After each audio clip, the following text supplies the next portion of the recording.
जय हिंद दोस्तों, हमारे YouTube चैनल में आप लोगों का स्वागत है। पढ़ाकू छात्र में दोस्तों, आज के सेशन में हम 25 प्रश्नों के साथ आप लोगों के सामने फिर उपस्थित हुए हैं।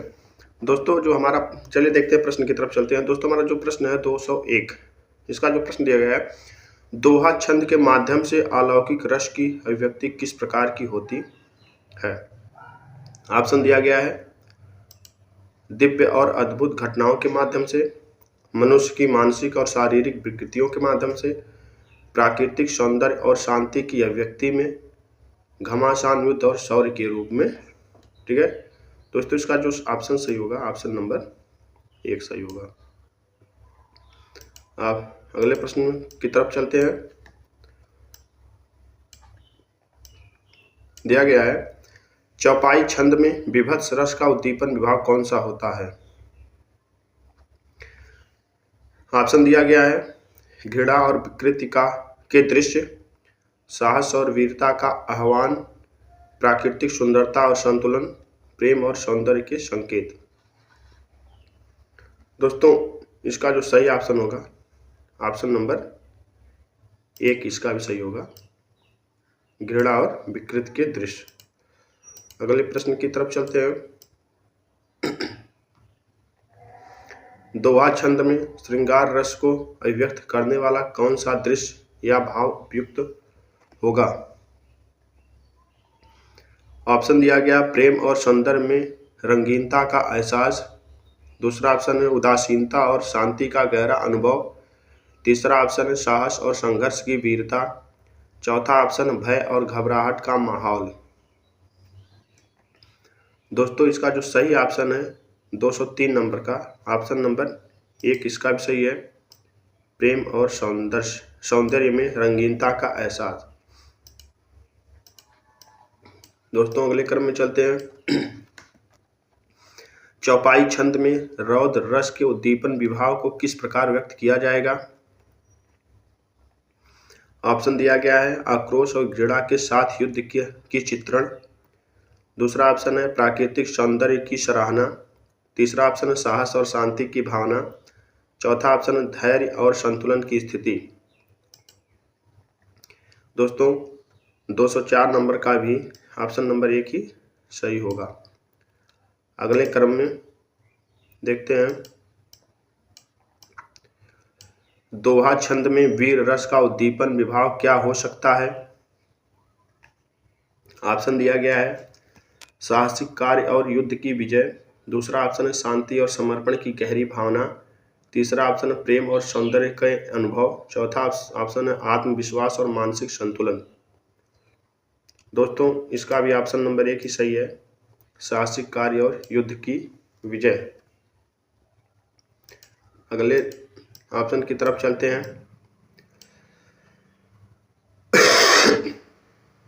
चौपाई छंद में शांति रस की अभिव्यक्ति के लिए उपयुक्त भाव क्या होगा। ऑप्शन दिया गया मन की गहरी शांति और संतुलन, दूसरा ऑप्शन है प्राकृतिक सौंदर्य और ताजगी, तीसरा ऑप्शन है प्रेम और आकर्षण, चौथा ऑप्शन युद्ध और संघर्ष। दोस्तों, इसका भी पहला ऑप्शन सही है, मन की गहरी शांति और संतुलन। आगे चलते हैं। दोहा छंद में भयानक रस की अभिव्यक्ति के लिए उपयुक्त दृश्य कौन सा होगा। ऑप्शन दिया गया है अंधकार और आतंक का दृश्य, प्राकृतिक सौंदर्य और शांति, युद्ध में साहसिक कार्य, चौथा प्रेम और आकर्षण। दोस्तों, इसका भी ऑप्शन सही होगा, ऑप्शन नंबर 1 अंधकार और आतंक का दृश्य। अगले तरफ चलते हैं। चौपाई छंद में अद्भुत रस की अभिव्यक्ति के लिए कौन सा दृश्य उपयुक्त होगा।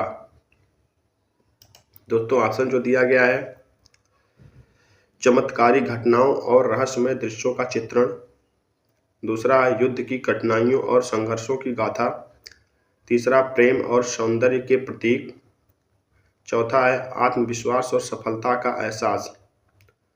तो दोस्तों, इसका भी जो सही होने वाला ऑप्शन है, ऑप्शन नंबर एक सही होगा। चमत्कारी घटनाओं और रहस्यमय दृश्यों का चित्रण। अगले क्रम में दोस्तों चलते हैं। सोरठा छंद में वीर रस की अभिव्यक्ति के लिए उपयुक्त भाव कौन सा होगा? ऑप्शन दिया गया है शौर्य और साहस की गाथा, प्रेम और सौंदर्य का चित्रण, विजय के गीत और संघर्ष का चित्रण, चौथा आत्मा की शांति और संतुलन। दोस्तों इसका जो सही ऑप्शन होने वाला है ऑप्शन नंबर 3, विजय के गीत और संघर्ष का चित्रण। दोस्तों अगले क्रम में चलते हैं। चतुष्पदी छंद में श्रृंगार रस को व्यक्त करने वाला कौन सा भाव उपयुक्त होगा? ऑप्शन दिया गया है प्रेम की तीव्रता और सौंदर्य का आलोक, उदासी और शांति की गहरी भावना, युद्ध भूमि में वीरता की महिमा, धैर्य और संतुलन की स्थिति। दोस्तों इसका जो सही ऑप्शन होगा ऑप्शन नंबर 1, प्रेम की तीव्रता और सौंदर्य का आलोक। दोस्तों अगले क्रम में चलते हैं। दोहा छंद में अलौकिक रस की अभिव्यक्ति के लिए कौन सा दृश्य उपयुक्त होगा? ऑप्शन दिया गया है दिव्य और अद्भुत घटनाओं का चित्रण, प्राकृतिक सौंदर्य और संतुलन की स्थिति, आत्मविश्वास और विजय के गीत, साहस और संघर्ष की गाथा। दोस्तों 211 नंबर का भी ऑप्शन नंबर 1 सही होगा, दिव्य और अद्भुत घटनाओं का चित्रण। अगले क्रम में दोस्तों चलते हैं। मालिन छंद में रौद्र रस का प्रभाव किस प्रकार व्यक्त होता है? ऑप्शन दिया गया है साहस, क्रोध और आक्रोश की अभिव्यक्ति,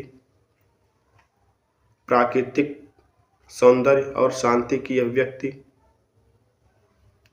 प्रेम और सौंदर्य का चित्रण, चौथा ऑप्शन आत्मा की शांति और संतुलन। दोस्तों इसका भी ऑप्शन नंबर 1 सही होगा, साहस, क्रोध और आक्रोश की अभिव्यक्ति। अगले क्रम में चलते हैं। कवित्व छंद में वीर रस के प्रभाव को व्यक्त करने के लिए कौन सा दृश्य उपयुक्त होगा?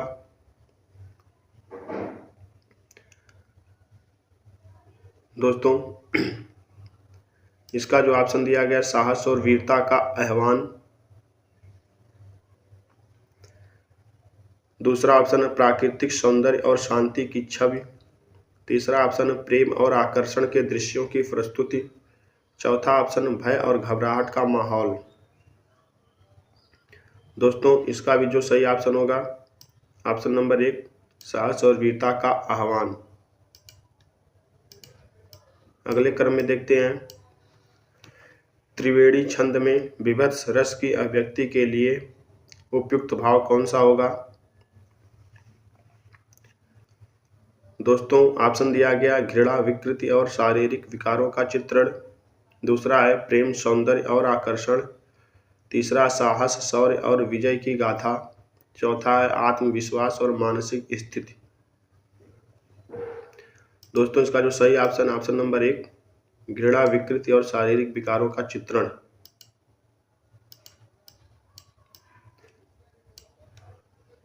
दोस्तों अगला प्रश्न है। शेर छंद में अद्भुत रस की अभिव्यक्ति के लिए कौन सा दृश्य उपयुक्त होगा?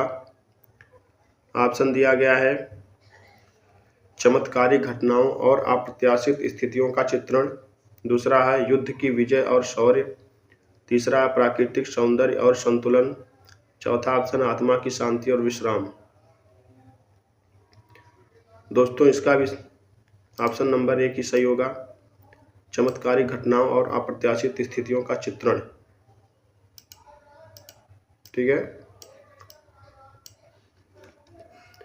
अगला जो दोस्तों प्रश्न है, सप्तक छंद में भयानक रस का प्रभाव किस प्रकार व्यक्त होता है? ऑप्शन दिया गया भय, आतंक और घबराहट का माहौल, शौर्य, संघर्ष और विजय, प्राकृतिक सौंदर्य और संतुलन, प्रेम और सौंदर्य का आलोक। दोस्तों इसमें ऑप्शन नंबर 1 सही है, भय, आतंक और घबराहट का माहौल। अगले क्रम में चलते हैं। सूरदास कवि की रचनाओं में श्रृंगार रस की प्रमुख अभिव्यक्ति किस रूप में होती है? ऑप्शन दिया गया गोपियां और श्री कृष्ण के प्रेम का वर्णन। दूसरा ऑप्शन है भगवान के शौर्य और बलिदान की गाथाएं। तीसरा ऑप्शन है मूलतः तात्विक विचार और ज्ञान का चित्रण। चौथा ऑप्शन युद्ध भूमि में वीरता और साहस का उद्घाटन। दोस्तों 217 नंबर का पहला ऑप्शन है सही, गोपियां और श्री कृष्ण के प्रेम का वर्णन। अगले क्रम में चलते हैं।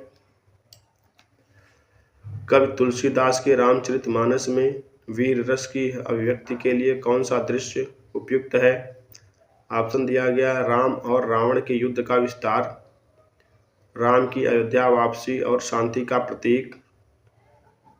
अगला ऑप्शन राम और सीता के प्रेम के गीत। अगला ऑप्शन विभीषण के राम के पक्ष में समर्थन। दोस्तों इसमें भी हमारा ऑप्शन नंबर 1 सही होगा, राम और रावण के युद्ध का विस्तार। नेक्स्ट क्रम में चलते हैं। कवि मीराबाई की रचनाओं में अलौकिक रस की अभिव्यक्ति किस रूप में होती है? दोस्तों यहाँ कवि नहीं होगा, कवयित्री होगा, मिसिंग है यहाँ पे। दोस्तों ये मिसिंग है, यहाँ कवित्री होगा। कवित्री मीराबाई की रचनाओं में अलौकिक रस की अभिव्यक्ति किस रूप में होती है?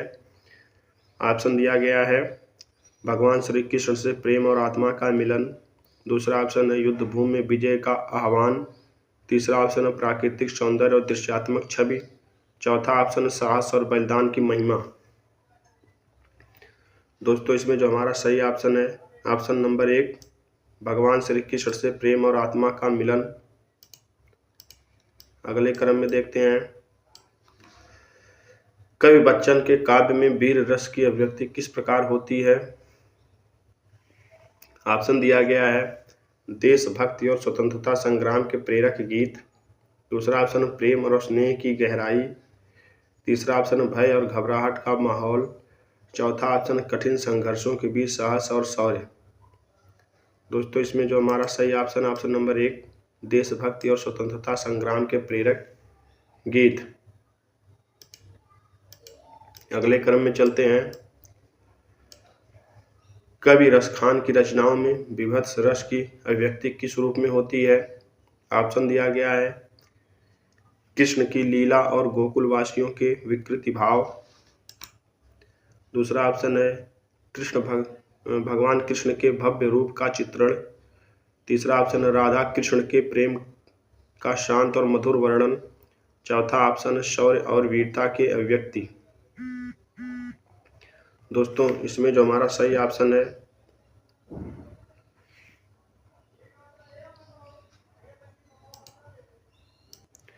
इसमें भी हमारा ऑप्शन नंबर 1 सही है, कृष्ण की लीला और गोकुलवासियों के विकृति भाव।